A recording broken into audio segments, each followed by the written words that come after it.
எல்லாருக்கும் வணக்கம். Welcome to Gowri's kitchen.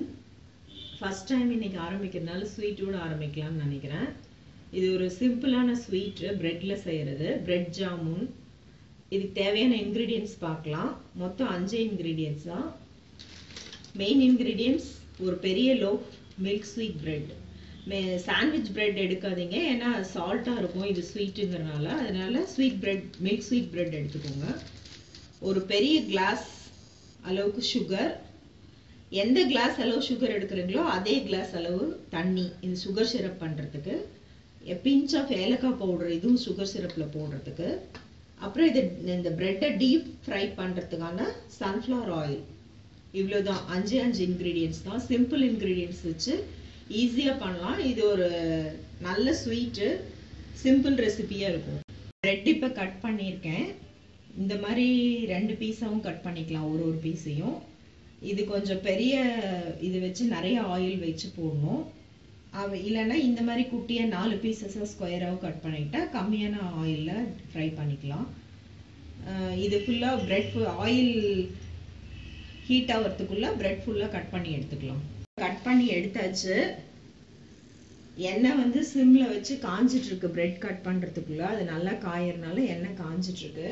Sugar syrup வந்து ஒரு கிளாஸ் சுகரும் அதே கிளாஸ் அளவு தண்ணியும் ஒன்றா போட்டு இப்போ கொதிச்சுட்டு இருக்கு.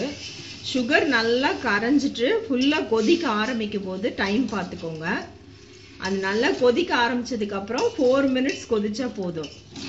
டைம் பார்த்து ஆஃப் பண்ணிக்கலாம். அப்புறம் பிஞ்ச் ஆஃப் ஏலக்காய் பொடி இந்த சுகர் சிரப்பில் போடுறேன். இப்போ இது கரைய ஆரம்பிச்சிருக்கு, இன்னும் கொதிக்க ஆரம்பிக்கல, வெயிட் பண்ணலாம் கொதிக்கிறதுக்கு.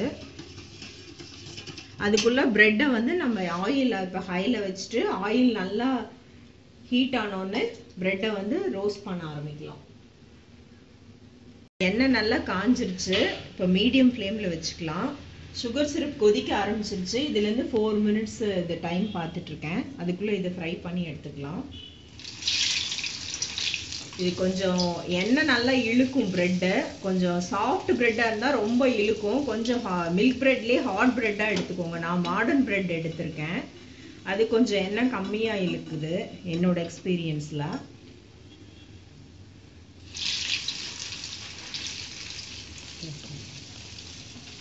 நல்லா டார்க் ப்ரௌனாக வர வரைக்கும் மீடியம் ஃப்ளேமில், எண்ணெய் காஞ்சதுக்கப்புறம் மீடியம் ஃப்ளேமில் வச்சு குலோப் ஜாமுன் எப்படி டார்க் ப்ரௌனாக எடுத்தீங்களோ அந்த மாதிரி எடுத்துக்கோங்க. சைடில் சுகர் சிரப் கொதிச்சிட்ருக்கு.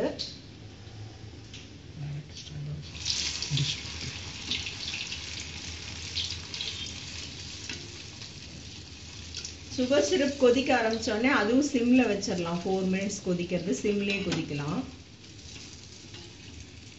டக்குன்னு ஆயிடும், உடனே போட்டோன்னே எடுத்துடலாம். பிரெட்டு நல்லா டார்க்காக ப்ரௌனாக ஃப்ரை பண்ணி எடுத்தாச்சு. சுகர் சிரப் 4 மினிட்ஸ் கொதிச்சு இறக்கி வச்சுருக்கோம். இறக்கி வச்சதுக்கப்புறம் ஒரு 2-3 மினிட்ஸ் கொஞ்சம் ஆற விட்டுருங்க. ரொம்ப ஆற வேண்டியதில்லை, ஒரு 2-3 மினிட்ஸ் ஆறினா போதும். பிரெட்டும் வந்து ஒரு 2-3 மினிட்ஸ் ஆறி இருக்கு. இப்போ இதை வந்து சுகர் சிரப்பில் போட்டுட்டு நல்லா டிப் பண்ணி ஒரு வாட்டி திருப்பிட்டு உடனே எடுத்துடணும், இல்லைன்னா அது ரொம்ப ஊறிடும், பிரெட்டை ஃபுல்லாக இழுத்துரும் சுகர் சிரப்பை. உடனே ஒரு பிளேட்டில் எடுத்து அரேஞ்ச் பண்ணிக்கலாம். ஒரு 4 பீஸாக போட்டு நல்லா டிப் பண்ணிவிட்டு ஒரு திருப்பிட்டு மறுபடியும் டிப் பண்ணிவிட்டு சுகர் சிரப் நல்லா வடிச்சிட்டு எடுத்து வச்சுட்ருக்கோம். இது ஆயில் மட்டும்தான் கொஞ்சம் அதிகமாக எடுக்கும். ஒரு 1/2 லோஃப் பிரெட் போடும்போதே அந்த ஆயில் கொஞ்சம் தீந்துடும். அதுக்கப்புறம் மறுபடியும் கொஞ்சம் ஆயில் எக்ஸ்ட்ரா ஊற்றி மறுபடியும் ஹீட் பண்ணிட்டு போடுங்க. இது கொஞ்சம் ஈஸியாக ஜாமுன் மாதிரி தான் இருக்கும். ஜாமுன் மாதிரி தான் ரெசிபி. பட் வந்து பேச்சுலர்ஸ்லாம் வந்து ஜாமுன் மாவு வாங்கி அதை பிசைறது அதெல்லாம் பண்ணாமல் ஈஸியாக டக்குன்னு செய்யலாம். இது ஒரு ஸ்வீட்டுன்னு சொல்லலாம், ஒரு டெசர்ட்டுன்னு சொல்லலாம். ரொம்ப கிறிஸ்பியாக 1 டே வரைக்கும் கிறிஸ்பியாக இருக்கும் சாப்பிட்றதுக்கு. அப்புறம் 2nd 3rd டேலாம் கொஞ்சம் சாஃப்ட் ஆகிடும்.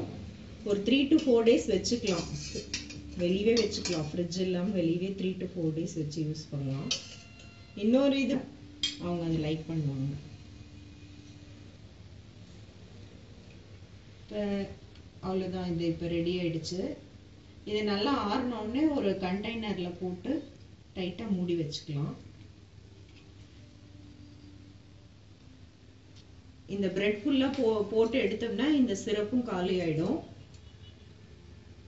பிரெட் ஜாமுன் ரெடி ஆயிடுச்சு. இதை நீங்கள் செஞ்சு பார்த்துட்டு எப்படி இருக்குன்னு எனக்கு ஃபீட்பேக் சொல்லுங்கள். தேங்க்யூ.